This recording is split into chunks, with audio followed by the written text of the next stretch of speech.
Big boss house లో ప్రతి season లో కూడా ఇక గ్రాండ్ ఫినాల్ టాప్ 2 కంటెస్టెంట్స్ ఇద్దరికి కూడా ప్రైజ్ మనీని ఆఫర్ చేయడం జరుగుతుంది. ఒకరు ట్రాఫీ గెలుచుకుంటే ఇంకొకరు ప్రైజ్ మనీ తీసుకోవచ్చు అని. కానీ ఈసారి మాత్రం ప్రైజ్ మనీ డబుల్ అయిపోయింది. 50 లక్షలకి మించిన ప్రైజ్ మనీ అయితే యాడ్ అయిపోవడంతో ఈసారి విన్నర్ రన్నర్ ఇద్దరికి కూడా ప్రైజ్ మనీ దొరకాలి అని బిగ్ బాస్ అయితే భారీ ప్లాన్ చేస్తూ వచ్చేసింది. ఇక ఒక్కొక్కరు అయితే సెలబ్రిటీస్ హౌస్ లోపలికి వెళ్ళి ఒక్కొక్క కంటెస్టెంట్ ని బయటకు తీసుకుని వస్తూ ఉంటారు. టాప్ 5, టాప్ 4, టాప్ 3 అంటూ. అలా ఈసారి నాగమామయ్య ఫైనల్ వరకు వెళ్తూ ప్రైజ్ మనీని ఆఫర్ చేస్తూ వచ్చేసారు. ఒకవైపు గౌతమ్, మరొక వైపు నిఖిల్ అయితే ఉంటారు. ఇక మధ్యలో నాగమామ అయితే ఎవరైతే విన్నర్ అవ్వాలనుకుంటున్నారో వాళ్ళు ఈ బ్రేస్కెట్ వదిలేయండి, కానీ విన్నర్ కన్నా డబ్బులు చాలా ముఖ్యమంటూ నాగమామ అయితే చేయాల్సిందంతా చేస్తూ కనిపించేశారు. మాటల్లో పెడుతూ అయితే ఆ బ్రేస్కెట్ ఎక్కువగా నిఖిల్ ని తీసుకోమంటూ చెప్పుకుంటూ వచ్చారు. అయితే ఒకవైపు గౌతమ్ గెలవకపోతే తెలుగువారి నుండి చాలా విమర్శలే బిగ్ బాస్ ఎదుర్కోవాల్సి వద్దును.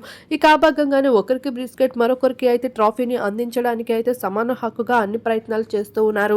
అయితే ఇక్కడ గౌతమ్ విన్నర్ అయినట్లు తెలుస్తూ ఉంది. ఒకవేళ గౌతమ్ విన్నర్ అయినందుకు తనకి ప్రైజ్ మనీ ఇచ్చి బయటికి పంపించేలాగా ట్రాఫీని అందించి ఇక్కడ ప్రైజ్ మనీ అయిన నిఖిల్ని తీసుకునేలాగైతే ప్రయత్నాలు చేస్తున్నట్లున్నారు.